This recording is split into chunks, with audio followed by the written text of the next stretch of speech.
സമൂഹ മാധ്യമങ്ങളിൽ ഈ അടുത്തിടെയായി ഉയർന്നു വരുന്ന ചില കണ്ടന്റുകൾ, ഇപ്പോൾ നമ്മുടെ കുട്ടികൾ ഏറെ ഫോളോ ചെയ്യുന്ന ഫേസ്ബുക്ക് പേജുകൾ, ഇൻസ്റ്റഗ്രാം പേജുകളൊക്കെ പരിശോധിച്ചാൽ അവയ്ക്ക് എത്രയോ പിന്തിരിപ്പനായ ആശയങ്ങൾ, ഇത്തരം തെറ്റായ പ്രവണതകളിലേക്ക് അവരെ നയിക്കാൻ കഴിയുന്ന ആശയങ്ങളാണ് നമുക്ക് മനസ്സിലാക്കാൻ കഴിയുന്നത്. സിനിമകൾ അടുത്ത കാലത്തായി പങ്കുവെക്കുന്ന ആശയങ്ങൾ തുടങ്ങി നമ്മുടെ സമൂഹത്തിലാകെ ചില ബുദ്ധിജീവികൾ ഉൾപ്പെടെ ആളുകൾ സൃഷ്ടിക്കാൻ ശ്രമിക്കുന്ന രാഷ്ട്രീയയുടെ ഒരു തലമുണ്ട്. ആ തലത്തിലേക്ക് നമ്മുടെ കുട്ടികളെ കൂട്ടിക്കൊണ്ടുപോകാനുള്ളൊരു ശ്രമം വളരെ സജീവമായി നടക്കുന്നുണ്ട്. ഈ തലം ബ്രേക്ക് ചെയ്യാതെ, കുട്ടികൾക്കൊരു സാമൂഹ്യ ബോധം പകർന്നു കൊടുക്കാതെ ഇതിനെ പൂർണ്ണമായി നമുക്ക് അതിജീവിക്കാൻ കഴിയില്ല എന്ന ബോധ്യത്തിലാണ് SFI ഈ വിഷയങ്ങളെ ആകെ സമീപിക്കുന്നത്. അതിനകത്ത് നമ്മൾ വളരെ ഗൗരവത്തിൽ ചർച്ച ചെയ്യേണ്ട ഒരു വിഷയം, ഇത് ആരുടെയെങ്കിലുമൊക്കെ തലയിലിട്ട് രക്ഷപ്പെടാനുള്ളൊരു ഒരു പ്രതീതി അല്ലെങ്കിൽ ഒരു നീക്കം ചിലരുടെ ഭാഗത്തു നിന്നുണ്ടാവുന്നുള്ളൂ. വളരെ വിഷമകരമാണ്. ഇപ്പൊ ഈ വിഷയങ്ങളാകെ ഉണ്ടാകുമ്പോൾ എങ്ങനെയാണ് SFI പ്രതികരിക്കുന്നത് എന്നുള്ളത് നിങ്ങളുടെ കൺമുന്നിലുണ്ട്.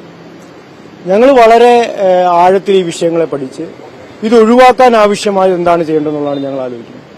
എന്നാൽ അതിനു പകരം വളരെ ഉത്തരവാദിത്തപ്പെട്ട സ്ഥാനങ്ങളിൽ ഇരിക്കുന്നു. ഇപ്പോൾ കഴിഞ്ഞ ദിവസം UDF കൺവീനറായ MMSന്റെ ഒരു പ്രസ്താവന നമ്മുടെ ശ്രദ്ധയിൽ വന്നു. ഇന്ന് പ്രതിപക്ഷ നേതാവ് അദ്ദേഹം ഇരിക്കുന്ന കസേരയെങ്കിലും അദ്ദേഹം ആലോചിക്കേണ്ടതായിരുന്നു. പ്രതിപക്ഷ നേതാവ് പഴയ കേസുകാരനൊക്കെയാണ്, ശരിയാണ്. പക്ഷെ പ്രതിപക്ഷ നേതാവ് 1, 2, 3 എന്നെണ്ണിട്ടാണ് പ്രതികരിക്കുന്നത്. SFI നടത്തി എന്തെല്ലോ കാര്യങ്ങളൊക്കെ പറഞ്ഞിട്ടാണ്. ആ 3 കാര്യങ്ങളിലും ഞങ്ങൾക്ക് നല്ല വ്യക്തമായ മറുപടിയുണ്ട്. ആ പറഞ്ഞ 3 കാര്യങ്ങളും പൊതുസമൂഹം നന്നായി ചർച്ച ചെയ്തതാണ്. ആ 3 കാര്യങ്ങളിലും SFIയുടെ പേര് CBI പോലും വിചാരിച്ചിട്ട് എഴുതി ചേർത്ത് വെക്കാൻ കഴിയാത്ത 3 കാര്യങ്ങൾ പറഞ്ഞിട്ടാണ് ഇപ്പോഴും SFI ആക്രമിക്കാൻ വേണ്ടി ഇദ്ദേഹം തയ്യാറാവുന്നു. എന്തുമായിക്കോട്ടെ, ഈ ഗീബൽസിനെ പോലെ നുണ ഇങ്ങനെ ആവർത്തിച്ച് പറഞ്ഞാൽ കേരളത്തിൽ ക്ലച്ച് പിടിക്കാമെന്ന് കനകൂലു ചിലപ്പോൾ VD സതീശന് ഉപദേശിച്ചിട്ടുണ്ടാവാം. അത് അവരുടെ ആഭ്യന്തര വിഷയം. പക്ഷേ VD സതീശന്റെ രാഷ്ട്രീയ നിരാശ, ഇന്ന് കോൺഗ്രസിനകത്ത് VD സതീശൻ അനുഭവിക്കുന്ന രാഷ്ട്രീയ നിരാശ തീർക്കാൻ SFIക്ക് നേരെ അദ്ദേഹം വരേണ്ട കാര്യമില്ല. അദ്ദേഹം പ്രതിപക്ഷ നേതാവിന്റെ കസേരയിലാണ് ഇരിക്കുന്നതെങ്കിൽ വളരെ ഉത്തരവാദിത്വ ബോധത്തോടുകൂടി ഇത്തരം വിഷയങ്ങളിൽ സമീപനം സ്വീകരിക്കണം. കാരണം ഒരുപാട് മഹാന്മാരിരുന്ന കസേരയിൽ, VS ഉൾപ്പെടെ ഒരുപാട് മഹാന്മാരിരുന്ന കസേരയിൽ അദ്ദേഹം കയറി ഇരിക്കുമ്പോൾ ഇത്തരം വിഷയങ്ങളിലെങ്കിലും അദ്ദേഹം ഞങ്ങളെ രാഷ്ട്രീയമായി ആക്രമിച്ചോട്ടെ, ഞങ്ങൾക്ക് അതിനകത്തും ദിവസമില്ല. അദ്ദേഹം എത്രയോ നാളെ ആക്രമിക്കുന്നു, കോൺഗ്രസ് എത്രയോ നാളെ ആക്രമിക്കുന്നു, KSU ആക്രമിക്കുന്നു. ഇതിനെയൊക്കെ അതിജീവിച്ച് ഇപ്പോഴും ക്യാമ്പസിൽ ഇങ്ങനെ ഞങ്ങൾ അടിയുറച്ച് നിൽക്കല്ലേ. പക്ഷെ ഇത്തരം സമൂഹത്തെ ആഴത്തിൽ ബാധിക്കുന്ന വിഷയങ്ങളിൽ കുറെ കൂടി നല്ല അവധാനത്തോടുകൂടി പ്രതികരിക്കാൻ അദ്ദേഹം തയ്യാറാവണം. ഇപ്പൊ SFI ഇതിനെതിരെ സ്വീകരിക്കുന്ന ക്യാമ്പയിനിൽ പൊതുസമൂഹത്തിന് മുന്നിലില്ലേ? നിരന്തരമായി ഞങ്ങൾ ക്യാമ്പയിൻ നടത്തിക്കൊണ്ട് ഇപ്പൊ തിങ്കളാഴ്ച മുഴുവൻ ക്യാമ്പസിൽ ഞങ്ങൾ വിദ്യാർത്ഥികളെ സംഘടിപ്പിക്കാൻ വേണ്ടി പോവാണ്. അതിനുശേഷം ഇത് ആ വിദ്യാർത്ഥികളോട് അവസാനിക്കുകയല്ല, ക്യാമ്പസുകളിൽ ഞങ്ങൾ വിജിലൻസ് കോഡുകൾ രൂപീകരിക്കാൻ വേണ്ടി പോവാണ്. എന്തിനാ വിജിലൻസ് കോഡ് രൂപീകരിക്കുന്നത്? ഈ മയക്കുമരുന്ന് മാഫിയ ക്യാമ്പസിനകത്തേക്ക് കടന്നു വരാതിരിക്കാൻ ആവശ്യമായ ജാഗ്രത ഞങ്ങൾ പുലർത്തുന്നത്. ഒരു കാര്യം അടിവരയിട്ട് ഞങ്ങൾ പറയാം, ഈ മയക്കുമരുന്ന് മാഫിയയെ ക്യാമ്പസിൽ നിന്ന് അകറ്റി നിർത്താൻ നിയമപരമായി സ്വീകരിക്കാൻ കഴിയുന്ന എല്ലാ മാർഗങ്ങളും ക്യാമ്പസിനകത്ത് ഞങ്ങൾ സ്വീകരിക്കും. അതിന് ഏതറ്റം വരെ SFIക്ക് പോകേണ്ടി വന്നാൽ ആ അറ്റം വരെ പോകും. ഇപ്പൊ നിങ്ങളുടെ മുന്നിലുണ്ടല്ലോ, ഇപ്പൊ SFI സംസ്ഥാന കമ്മിറ്റിയിലേക്ക് തെരഞ്ഞെടുക്കപ്പെട്ട വയനാട്ടിൽ നിന്നുള്ള സഖാവ് അപർണ ഗൌരി ആക്രമിക്കപ്പെട്ടത് എന്തിന്റെ പേരില? ഈ മയക്കുമരുന്ന് മാഫിയ പ്രതിരോധിച്ചതിന്റെ പേരില. അപ്പൊ അപർണ ഗൌരി അടക്കമുള്ള SFI സഖാക്കൾ നടത്തിയ പ്രതിരോധം ഞങ്ങൾ ഇപ്പോഴും ക്യാമ്പസിനകത്ത് തുടരുകയാണ്. ആ SFIയെ എന്തെല്ലാമൊക്കെ കാര്യങ്ങൾ പറഞ്ഞ് ഈ വിഷയത്തിൽ ഉൾപ്പെടെ കൂട്ടിക്കെട്ടി പൊതുവായി ഈ വിഷയത്തിനകത്തുണ്ടാവുന്ന അല്ലെങ്കിൽ മയക്കുമരുന്നിനും മദ്യമാഫിയക്കെതിരായി ഉണ്ടാവുന്ന ഒരു മൂവ്മെന്റിനെ തകർക്കാൻ പ്രതിപക്ഷം ഉൾപ്പെടെയുള്ള ശ്രമിക്കരുത്. പ്രതിപക്ഷം ക്രിയാത്മകമാവണം എന്നൊന്നും ഞങ്ങൾ പറയുന്നില്ല, അതൊക്കെ അവർ ഇഷ്ടമാണ്. പക്ഷേ പ്രതിപക്ഷം നശീകരണ സ്വഭാവം പൂർണ്ണമായി അവസാനിപ്പിക്കണം. പ്രതിപക്ഷം ആ നിലയിൽ പ്രതിപക്ഷ നേതാവ് VD സതീശൻ കുറെ കൂടി അവധാനത്തോടെ വിഷയം സമീപിക്കണം. അദ്ദേഹം ഞങ്ങളെ ഉപദേശിക്കാനൊന്നും ഞങ്ങൾക്ക് വിരോധമൊന്നും, പക്ഷേ അദ്ദേഹം ഞങ്ങളെ ഉപദേശിക്കുന്നതിന്റെ 10 സമയം മതി KSUക്കാരെ ഉപദേശിക്കാൻ വേണ്ടി. ഇപ്പോൾ ഞങ്ങൾ ഈ നാണയത്തിലാണ് തിരിച്ചടിക്കാൻ തീരുമാനിക്കുന്നത്, അല്ലെ ഇങ്ങനെ തിരിച്ച് KSUവിനെതിരെ ഇങ്ങനെ കുറെ കാര്യങ്ങൾ കള്ളല്ലോ, യഥാർത്ഥത്തിൽ വസ്തുതയെ മുന്നോട്ട് വന്ന കാര്യങ്ങളല്ലേ, അതൊക്കെ ഇങ്ങനെ ഞങ്ങളിങ്ങനെ തിരിച്ചു പറയാൻ വേണ്ടി തുടങ്ങിയാൽ എന്താ അവസ്ഥ? ചർച്ച എങ്ങോട്ടാ പോവുക? ഇപ്പൊ ഇടുക്കിയിലെ KSUവിന്റെ ജനറൽ സെക്രട്ടറിയെ പിടിച്ചത് കഞ്ചാവുമായി പോയതിന്റെ പേരിലല്ലേ പിടിച്ചത്? ഞങ്ങളെ ഉപദേശിക്കുന്നതിന്റെ 10 സമയമുണ്ടല്ലോ, ഫോൺ കോളിൽ കൂടി വിളിച്ചിട്ട് ആ കുട്ടിയെ ഒന്ന് ഉപദേശിച്ച് നീ വഴിക്കൊന്നും പോരെന്ന് പറയാൻ. ആ കുട്ടി സപ്ലയർ ആയിരുന്നോ അതോ കാരിയർ ആയിരുന്നോ എന്ന് VD സതീശൻ തിരക്കിയിട്ടുണ്ടോ? KSUവിന്റെ ക്യാമ്പ് നെയ്യാർ ഡാമിൽ നടക്കുമ്പോൾ ആ KSUവിന്റെ ക്യാമ്പിനകത്ത് നടന്ന കാര്യങ്ങൾ നിങ്ങൾക്ക് അറിഞ്ഞൂടെ? അവർക്ക് മദ്യം സപ്ലൈ ചെയ്തത് കോൺഗ്രസ് ആണോ അതോ യൂത്ത് കോൺഗ്രസ് ആണോ അതോ KSUകാർ തന്നെ കൊണ്ടുവന്ന മദ്യമാണോ മയക്കുമരുന്നാണോ ഉപയോഗിച്ച് അദ്ദേഹം വിളിച്ച് തിരക്കിയിട്ടുണ്ടോ? അപ്പൊ സ്വന്തം ആരോപണമാണ് പ്രതിപക്ഷ നേതാവ് ഉന്നയിച്ചിരിക്കുന്നത്. അതായത് ക്യാമ്പസുകളിൽ ലഹരിയുടെ ഏജന്റായിട്ട് SFIക്കാർ മാറുന്നു. നിങ്ങൾ ഏതെങ്കിലും തരത്തിലുള്ള നിയമ നടപടിക്ക് ഉദ്ദേശിക്കുന്നുണ്ടോ? നിയമ നടപടി മാത്രമല്ലല്ലോ ഇത് ഞങ്ങൾ പറയുന്ന അഡ്രസ് ചെയ്യുന്ന വിഷയം. അദ്ദേഹം ഒരു പ്രതിപക്ഷ നേതാവിന്റെ കസേരയിൽ ഇരുന്ന് ഒരു ആരോപണം ഉന്നയിക്കുമ്പോൾ സ്പെസിഫിക് ആവണം. ഇപ്പൊ ഞാൻ 2 ഉദാഹരണം പറഞ്ഞു. ഞാൻ വളരെ സ്പെസിഫിക് ആയ എന്ത് ഉദാഹരണങ്ങൾ പറഞ്ഞു.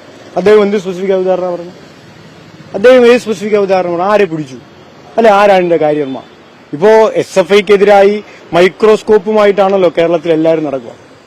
SFI എന്ത് ചെയ്യുന്നു എന്ന് വളരെ കൃത്യമായി മൈക്രോസ്കോപ്പിക്കായി പരിശോധിക്കുന്ന ഒരു വലിയ വിഭാഗം കേരളത്തിലുണ്ടല്ലോ. നിങ്ങളുടെ ശ്രദ്ധയിലേക്ക് അങ്ങനെ വല്ല വിഷയങ്ങൾ വന്നിട്ടുണ്ടോ? വന്നെങ്കിൽ പറയണം. അങ്ങനെ ഉണ്ടെങ്കിൽ സ്വാഭാവികമായി നിങ്ങളത് ബ്രേക്ക് ചെയ്യില്ലേ? കേരളത്തിലെ മാധ്യമങ്ങൾ ബ്രേക്ക് ചെയ്യായിരിക്കുമോ? അങ്ങനെ മൈക്രോസ്കോപ്പിക്കായ ഒരു പരിശോധനയ്ക്ക് വിധേയപ്പെടുന്ന സംഘടനയല്ലേ ഞങ്ങൾ? അതിനെല്ലാം അപ്പുറമായി സംഘടനാപരമായ ആഴത്തിലുള്ള പരിശോധന ഇതിനെ സംബന്ധിച്ച് സ്വയം നടത്തുന്നവരാണ് ഞങ്ങൾ. നവീകരിക്കപ്പെടാൻ വേണ്ടി എപ്പോഴും ആഗ്രഹിക്കുന്നവരാണല്ലോ SFIക്കാർ. ഇങ്ങനെ ഏതെങ്കിലും പ്രവണത ഞങ്ങളുടെ സഖാക്കളിലേക്ക് വരുന്നുണ്ടോ എന്ന് നിരന്തരം ഏതെങ്കിലും ഒരു കമ്മിറ്റിയിലോ സമ്മേളനത്തിലോ അല്ല, നിരന്തരം നടത്തുന്നവരാണ് ഞങ്ങൾ. ആ ഉറപ്പിലും വിശ്വാസത്തിലാണ് ഞങ്ങൾ സംഘടനാ പ്രവർത്തനം നടത്തുന്നത്. അപ്പൊ അദ്ദേഹം പറഞ്ഞതിനകത്ത് ഒരു ഉത്തരവാദിത്വവും ഉണ്ടായിരുന്നില്ല എന്നുള്ളതാണ് ഞങ്ങൾക്ക് തുറന്നു കാണിക്കുന്നത്. ഞങ്ങൾക്ക് പറയാനുള്ളത് അദ്ദേഹം കേരളത്തിന്റെ പൊതുവായ മൂവ്മെന്റിലേക്ക് വരണം. ഈ വിഷയത്തിന്റെ ചർച്ചയുടെ ഗതി മാറ്റിവിടരുത്. പൊതുസമൂഹമാകെ ഇപ്പോൾ വളരെ ഗൗരവത്തോടെ ഈ വിഷയം ചർച്ച ചെയ്യാണ്. അതായത് കേരളത്തിലെ കുഞ്ഞുങ്ങളെ ബാധിച്ചിരിക്കുന്ന വലിയ വിപത്ത്, പുതിയ തലമുറയെ ബാധിച്ചിരിക്കുന്ന വലിയ വിപത്ത്, ആ വിപത്തിനെ എങ്ങനെ മറികടക്കാൻ കഴിയും എന്ന ചർച്ച കേരളം നടത്തിക്കൊണ്ടിരിക്കുകയാണ്. അതിൽ ക്രിയാത്മകമായിട്ടാണ് നമ്മളുള്ളത്. അതിൽ ക്രിയാത്മകമായി ഇടപെടാൻ SFI തയ്യാറായി നിൽക്കുകയാണ്. പൊതുസമൂഹത്തിനകത്ത് ഇതിനെ എങ്ങനെ ചെറുക്കാൻ, ഇത് ആരുടെങ്കിലും ഒരാൾ ഉത്തരവാദിത്തമല്ല. എക്സൈസ് വകുപ്പ് കേരളത്തിലുണ്ട്, അവർക്ക് അവരുടേതായ ഉത്തരവാദിത്തമുണ്ട്. SFI വിദ്യാർത്ഥികൾക്കിടെ പ്രവർത്തിക്കുന്ന കേരളത്തിലെ ഏറ്റവും വലിയ സംഘടനയാണ്. ഞങ്ങൾക്ക് ഞങ്ങളുടെ ഉത്തരവാദിത്തമുണ്ട്. ഗവൺമെന്റ് ഉത്തരവാദിത്തമുണ്ട്. പൊതുസമൂഹത്തിന് ഉത്തരവാദിത്തമുണ്ട്. അധ്യാപകർക്ക് ഉത്തരവാദിത്തമുണ്ട്. ഈ കുട്ടികളുടെ രക്ഷിതാക്കൾക്ക് ഉത്തരവാദിത്തമുണ്ട്. എന്താ പ്രശ്നം? ഇപ്പൊ രാഷ്ട്രീയമാണ് എല്ലാത്തിന്റെയും പ്രശ്നം എന്ന് പറയുന്നവർ, ഒരു രാഷ്ട്രീയത്തിൽ ഉൾപ്പെടാത്തവർ ഇതിലൊക്കെ ചെന്ന് പെടുന്നതിന് എങ്ങനെ അവർ കറക്റ്റ് ചെയ്യുന്നാലും പൊളിറ്റിക്കൽ കറക്റ്റ്നെസ് ഞങ്ങളെയൊക്കെ നന്നായി കറക്റ്റ് ചെയ്യാൻ വരുന്നവരല്ലേ. ഈ ഒരു പൊളിറ്റിക്സും ഇല്ലാത്ത കുട്ടികളെ പൊളിറ്റിക്കൽ കറക്റ്റ്നെസ് ഉപയോഗിച്ച് എങ്ങനെ നമ്മൾ കറക്റ്റ് ചെയ്യും? എങ്ങനെ ഞങ്ങൾ രാഷ്ട്രീയപരമായ നിയമപരമായി നേരിടുന്നതിന് അതിനകത്തും തർക്കമൊന്നുമില്ല. ഒരു തർക്കവും വേണ്ട. രാഷ്ട്രീയമായും നിയമപരമായും നേരിടും. പക്ഷെ അതിനുള്ള സമയമല്ല ഇത്. അതിനുള്ള സമയമില്ല. അതാ ഞങ്ങളുടെ പോയിന്റ്. ഇത് അതിനുള്ള സമയമല്ല. പൊതുസമൂഹമാകെ ഒന്നിച്ച്, ഇവർക്കുൾപ്പെടെ അതിനകത്ത് പങ്കില്ലേ, പൊതുസമൂഹമാകെ ഒരുമിച്ച് ഈ വിപത്തിനെതിരായ ഫൈറ്റാണ് ഇപ്പോൾ നടത്തേണ്ടത്. അല്ല തമ്മിൽ തല്ലി കലഹിച്ച് അങ്ങോട്ടും ഇങ്ങോട്ടും കുറെ പ്രത്യാരോപണങ്ങളും ആരോപണങ്ങളും ഉന്നയിച്ച് ഈ പോസിറ്റീവായി ഇപ്പോൾ ഉയർന്നു വരേണ്ട ഒരു ചർച്ചയുണ്ട്. അത് ഈ കുഞ്ഞുങ്ങളെ ഇതിൽ വിമുക്തിയിലേക്ക് കൊണ്ടുവരിക എന്നുള്ളതാണ്. അതിനെന്താണ് ചെയ്യേണ്ടത്? അതിനാവശ്യമായ സമീപനമാണ് നമ്മൾ സ്വീകരിക്കുന്നത്. അതിലേക്ക് അവർ വരണം. ഇപ്പോഴും ഞങ്ങൾ അഭ്യർത്ഥിക്കുകയാണ്. അതിലേക്ക് അവർ വരണം എന്ന് ഞങ്ങൾ അഭ്യർത്ഥിക്കുകയാണ്. ഈ വിഷയത്തിൽ കേരളത്തിലെ എല്ലാവരുമായി കൈകോർക്കാൻ ഞങ്ങൾ തയ്യാറാണ്.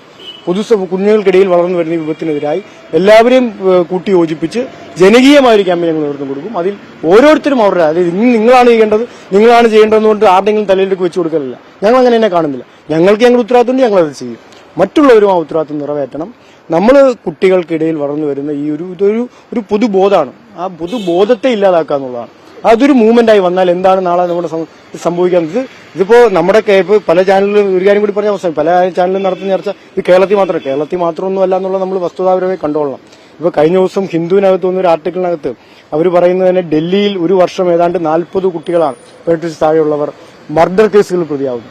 ദില്ലിയിൽ രാജ്യ തലസ്ഥാന സ്ഥിതിയാണ്. അപ്പൊ ഇത് ഇന്ത്യക്കകത്ത് ആകുള്ള ഒരു പ്രതിഭാസമാണ്. അപ്പൊ അതിന്റെ ഭാഗമായി കേരളത്തിലേക്ക് ഇത് വളർന്നു വരുന്നുണ്ട്. കേരളത്തിലൊരു പ്രശ്നം കുറെ കൂടി പുരോഗമനമായ സമൂഹത്തിൽ പോലും ഇത് സംഭവിക്കുന്നതാണ്.